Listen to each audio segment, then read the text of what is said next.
Sunday क्या होता है? उस इंसान से पूछो जो पूरा हफ्ता ऑफिस में ऐसी तैसी कराता है। वो हफ्ते से 6 दिन सिर्फ एक संडे का इंतजार में गुजार देता है।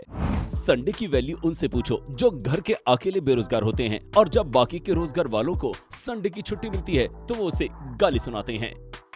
अब जब संडे आता है तो सुबह मैच खेलने में निकल जाती है, दोपहर सबके साथ खाने में और शाम किसी पार्क में घूमने या मॉल में शॉपिंग करने में निकल जाती है। और इस तरह से पूरा संडे निकल जाता है और एक बार फिर वही इंतजार शुरू हो जाता है। पर क्या कभी आपने सोचा है कि क्या होता अगर संडे की छुट्टी नहीं होती तो? नहीं, मतलब वीकेंड संडे को ही क्यों होता है, ट्यूसडे या वेडनेसडे को क्यों नहीं? ये संडे की छुट्टी कब से हो रही है, नहीं पता तो टेंशन मत लीजिए, हम आपको बताते हैं। चलिए शुरू करते हैं। आज की कहानी जरा कुछ ज्यादा ही दिलचस्प है क्योंकि संडे की छुट्टी को लेकर कई तरह की बातें हैं। क्योंकि संडे की छुट्टी के लिए भारत में जो वजह मानी जाती है वो दुनिया से बिल्कुल अलग है। आप लास्ट तक बने रहना, बस हम आपको सब बताएंगे कि दुनिया में ये मस्त वाला रिवाज आया कहां से और भारत में क्या माना है।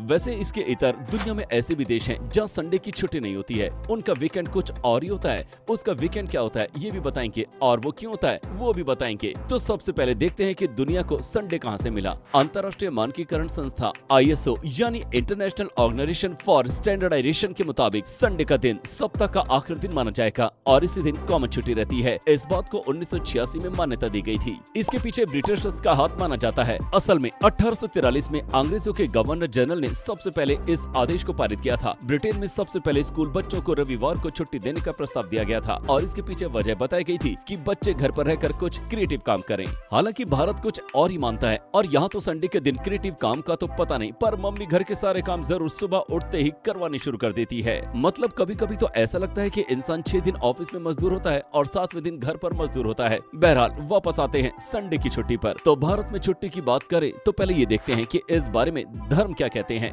दुनिया के सबसे ज्यादा देशों में ईसाई धर्म माना जाता है, तो पहले उसे ही देखते हैं। भारत में भी कई सालों तक अंग्रेजों का राज रहा है और वो भी इसे ही मानते थे और इसी वजह से यहाँ कई चीजें अंग्रेजों के द्वारा ही दी गई हैं। रोमन कैथोलिक और प्रोटेस्टेंट ईसाई संडे को खुदा का दिन मानते हैं और यूरोप समेत ज्यादातर ईसाई देशों में लोग संडे को चर्च जाते हैं। ईसाई धर्म में मान्यता है कि खुदा ने दुनिया को 6 दिन में बनाया है और संडे को आराम किया था। इस वजह से संडे को आराम के दिन के रूप में चुना गया और इसलिए वो भी संडे को ही आराम करते हैं, लेकिन सिर्फ 1843 से।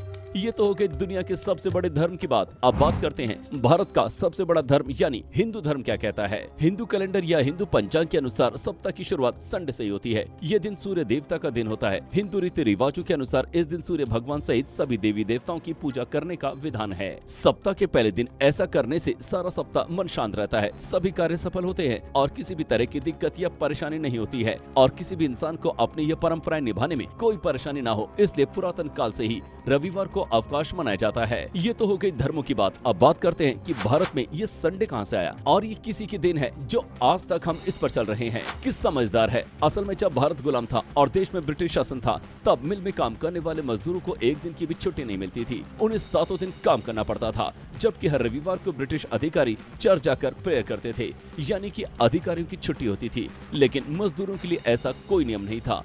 उस समय मिल मजदूरों के नेता हुआ करते थे श्री नारायण मेघाजी लोखंडे। उन्होंने अंग्रेजों के सामने साप्ताहिक छुट्टी का प्रस्ताव रखा और कहा कि 6 दिन काम करने के बाद मजदूरों को भी हफ्ते में एक दिन की छुट्टी मिलनी चाहिए। लोखंडे जी ने तर्क दिया कि मजदूरों को हफ्ते का एक दिन अपने देश और समाज की सेवा करने के लिए मिलना चाहिए। उन्होंने ये भी कहा कि रविवार हिंदू देवता खंडोबा का दिन है, इसलिए मजदूरों को भी संडे को ही साप्ताहिक छुट्टी मिलनी चाहिए। अब अगर आपको लगता है कि अंग्रेजों ने मजदूरों की ये मांग मान ली तो आप गलत हैं। मजदूरों पर जुल्म और ज्यादती के लिए मशहूर ब्रिटिश अधिकारियों ने इस प्रस्ताव को मानने से इनकार कर दिया, पर श्री नारायण मेघाजी लोखंडे ने हार नहीं मानी। उन्होंने अपना संघर्ष जारी रखा और करीब 7 साल तक अपने इस अधिकार के लिए मजदूर लगातार मांग करते रहे। तब जाकर 10 जून 1890 को ब्रिटिश सरकार ने आखिरकार रविवार को मजदूरों के लिए छुट्टी का दिन घोषित कर दिया।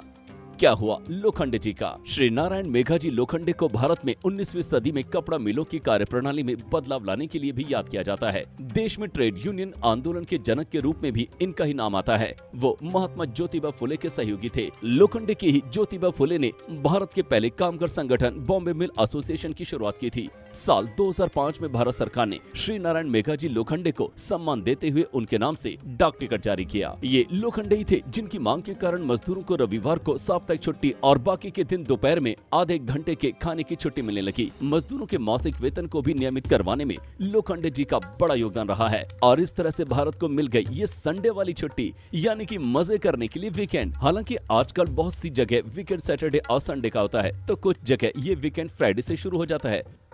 अब देखते हैं कि कहां नहीं होती संडे की छुट्टी। ज्यादातर मुस्लिम देशों में फ्राइडे यानी जुमे को इबादत का दिन माना जाता है और इसी वजह से वहां संडे की जगह फ्राइडे यानी जुमे के दिन ही छुट्टी होती है, जैसे कि दुबई, सऊदी। आपको क्या लगता है, अपने देश में भी ये 3 दिन वाला वीकेंड मिलना चाहिए? जल्दी से कमेंट करके बताएं।